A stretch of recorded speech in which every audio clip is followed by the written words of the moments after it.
Chelsea FC chuan hun rei takan lo ve to Werner German forward kumsom ni le palimi chu an la fel don ta ni ina langa Werner a khelna club RB Leipzig le Chelsea ti hen tuna hen in rem na han nei to a aman tu ri puan zar che la ni lo ma se pawn mak doi som nga le pathum ve la ni rin ani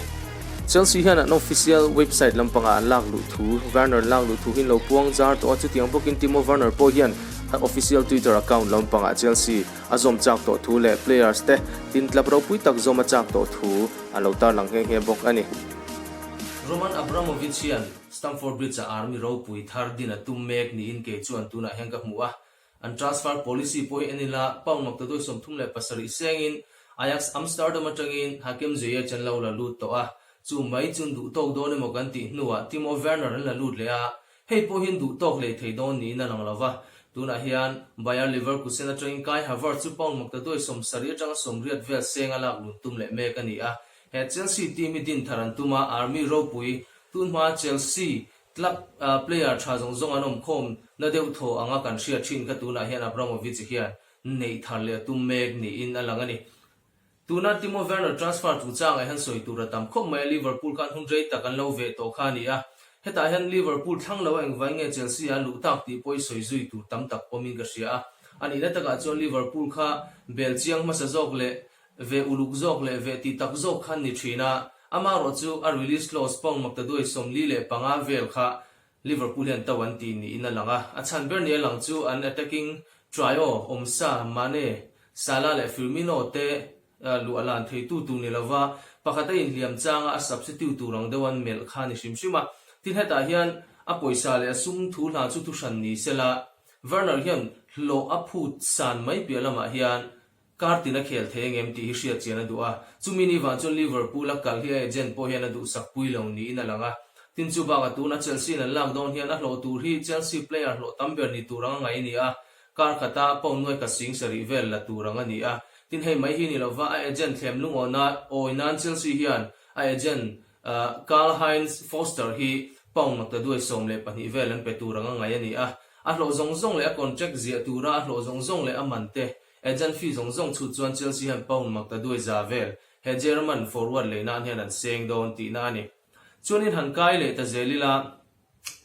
Chelsea a hen en tinge a in adapang en tinge a khel theyang a tang kai don em Chelsea in ngana ni thengem ti hi zo na lian tak ni in ka ria Chelsea fans lampon hei kan ngai tu mekinari noma striker thataka ni ti chu kan ria tun Bundesliga season kal meka khel som thum le pahnia go som ni le paruk thunin assist pariat line ni thei forward ka ni a amaro chu khoya nge Chelsea a khelang a sira nge la ya khelang ti poka ria thiam hara Chelsea hian an chhor tang ka ya ngem engang chiang nge Chelsea omang a flop ngem ti poka zo na thei ngal ni in ka ria chu ta chuan en pon se tun dum chu khual tha kan neya Lawmkima Hmar lunglei sports journalist kan zinga aron tel thaya chu wang chuan ani hne na chang henga angai dan kan la dona engani Lawmkima Chelsea lama hian mitam tak Michael Ballack kan ti te pon lo cham ti khani to a chu wang chuan Werner tan po hian Chelsea mun chan hi har sangem tina lo tling ngem ti kha sia da bacha kom ve ngai thlang Werner player chatak mania achan jut tun ang Chilean lai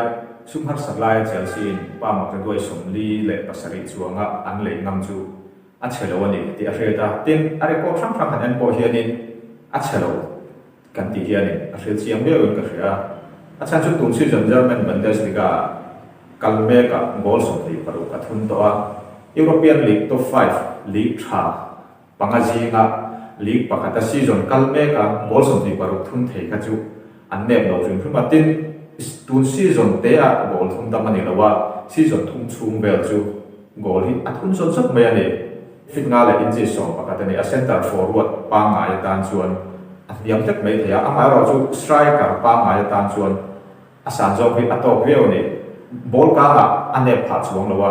tin a tha zo na em chu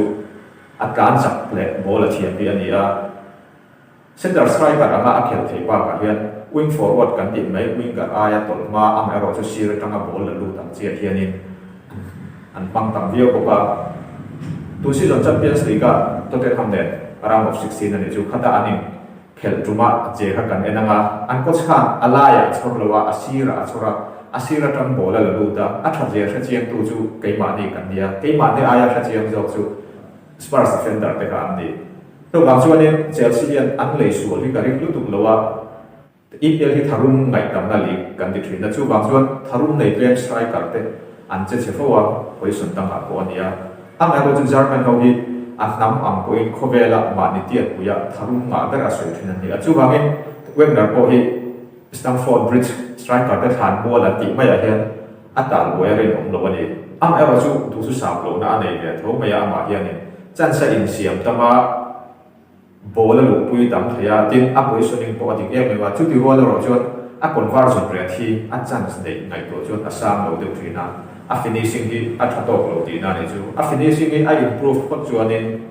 Europe mai ni lo khobela striker thaner te zinga a chua thei ka ring ani ni Lawmkima soita ang khan Bundesliga aton sian nei to ni a game za ni chuang lai Bundesliga league match khel to ni chu ban ton sia danga to kum som ni le pali ni ti mai hi ni lova aton sia zo ka hi poimo an kum la mai chon an ton sia da poimo zo ga ni Marcus Rashford da chungchang Jose Mourinho na soigala sia rengle Tottenham Amazon nuwa soi ni he a Rashford da chungchang an zo na ani chuan akuma changin en su a experience zo aton sia da zo kan ro chu ba chuan akum apoimo berlawa player senior ani to em alani lovem ti zo hi poimo ni ati kha ka se chuak le zong mai chuanin Chelsea a kan khoyang e khelang ti khan ni e zo na umai theya Abraham Oma temi Abraham Oma ani hi forward anga khel the ni boka ani na taka John Werner ni Lawmkima soyang deu khan a that na ber chu tlan chak maya tin goal a thun the chu that na ni a Chelsea a po hian Frank Lampard hian tuna chuan 4-4-2 formation te po mang thei don ni na langa chuta chuan striker hnunga number 10 ang role lek kha a khel thei don ni na langa tin atlap Louis Stuttgart a khan again ni left winger ang man alo ni to simani hit in Germany tampo winger ang man kha alo ni to china chutiam bokin Julian Nagelsmann khan RB Leipzig en goal tir khan ani hi withdrawn striker ang deva game play turina duwa ani na taka chuan defender bula tom char lova tlema midfielder te puya vakira anin zom na le yang deva khel tir kha sha te me tin a that na pakhat le chu Werner hi a ball and pek hian engeni 1-2 pass kan tiang chi kha thiam maya Paul tetana engeni play or sam takan khel theina tura le indo zom na chata khani china chu Chelsea hian an mang thiam ani chuan tuna Chelsea a mun ruak tam takhi lo kha thei tura ke chuan ka ngai ni tin Chelsea team chim hian en wangila tuna hian tun ma Lampard te tin John Terry te an engeni an pum chuak anga ngai the ani ang chu an upat ma Chelsea zom an ni poka khatiang hun kha aron kirle don ni te pon alanga achan ber chu tami Abraham kan ti te tin Mason Mount kan ti te tin Chelsea academy changa player thatak tak te hi star player experience nei thabula kar tin an khel thelo ni point an thang don ti alang chiak chu wan Chelsea hian an player le thara hian an youth player te ma so na turan ngai tu atel ni a ke chuang ka ngai ni eponi se Werner chungchang a chon du to kila zarin in khel tur Spurs le Manchester United in khel tur chungchang hi claim itliple zoi te ang Jose Mourinho an kan soi to thinang khan Manchester United chu san ni nuwa avoi ni nan Manchester United ahma chondo na ni a in khel ma sa khan an lo tlom to ania tun chu mai ro Tottenham tan tlom ma thiang to lo ti alang chiang maya an tlom ani pho chon Champions League base na hi to nga tura ke chuang ka ngai ni nie team pahni te kan in khel dan du kan soi mai na ma sai Tottenham chungchang bi ga lutila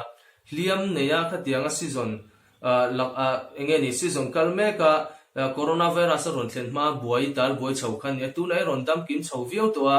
engeni chan chin tu Lawmkima enge ingai da na soi chin lok te Tottenham bi ga hian palian ani phachi alawa EPL palai hol tila kan ngai ko tu ra ka ngaya ani khelna tu bual nei tu Tottenham bi Premier League cup ji na Sri Lanka choro ber ani over ka ti san chu Sri Lanka ma khan India man ga ya ma an star player te an India ma an ma ba huna an manager in chor tu ra nei lawa rino point abi takin end dom bele te phega chu ai India pe tu ka ba khan a soi sia ria la a ero chu nei thathum vel in khel thei lawa Sri Lanka wa an han om nuwa khan an player ke tiam te kha an lo dam thatwa khoi position a po an lo be ba a ero chu se ba wangin alia khel thei don lawa an attacking midfielder tu ba ga lo sel so Argentine player kai zai amato man trina khel thei don lawa Hurricane ne son an dam thunga wangin amalam chu an ngai tom lo tura ngai la midfield po an thak kata an defense po an chelem lo an goalkeeper po chu ti tho chu wangin an bua la lo ni bok ne fan sak na ring lo ma sela an de a khir zo tura chun ka ngaya nia Tottenham hi ni